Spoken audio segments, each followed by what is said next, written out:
তোমার হিয়ারো মাজারে বান্দিয়া রাইখো মোর মাংস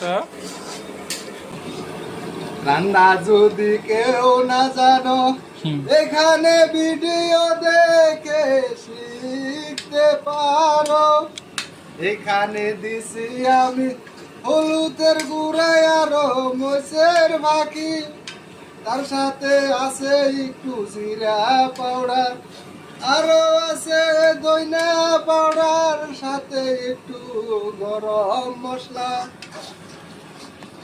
মিলিয়ন জন প্রথমে দিছি আমি রসুন ছেঁচা, সাথে একটু দিছি আদা ছেঁচা, কাঁচা লঙ্কা আরো পিঁয়াজ সুদ্ধা দিছি আমি সব ছেঁচা ছেঁচিবা হইল আমার মাংস ডালা। এখন আমি একটু নাড়াচাড়া করে ঢেকে দিব একটু জল দিয়ে, তারপরে আমি 10 মিনিট পরে গুছাইয়া ঢাকনি দিব পানি।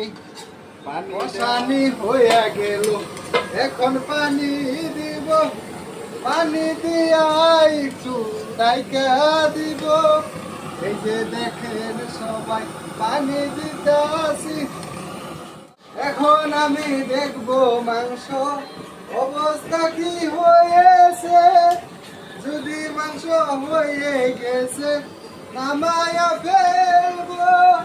ফাইনালি মাংস হয়ে গেছে দোস্ত, এখন আমি স্টোভ বন্ধ করে দিলাম। ফাইনালি বন্ধু আমাদের মাংস রেডি হয়ে গেল। এই যে দেখেন মাংস এখন আমরা নিব। এই যে মাংস, জানি না কেমন হয়েছে। এই যে প্রথমে নেব এই যে একটা করে মাল।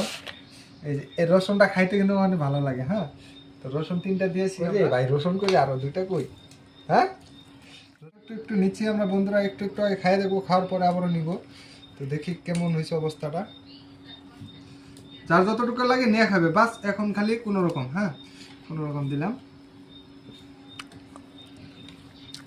বাস, খাওয়া শুরু করো। ওয়াও, ফাটাফাটি হয়েছে বন্ধুরা, মজা হয়েছে। হ্যাঁ, কেমন হয়েছে? আপনাদের এমন রান্ধনি লাগলে অবশ্যই কমেন্ট করে জানাবেন। মজা হয়েছে কিন্তু, মজা ফাটাফাটি। ঠিক আছে, সবাই ভালো থাকবেন, সুস্থ থাকবেন, আল্লাহ হাফেজ।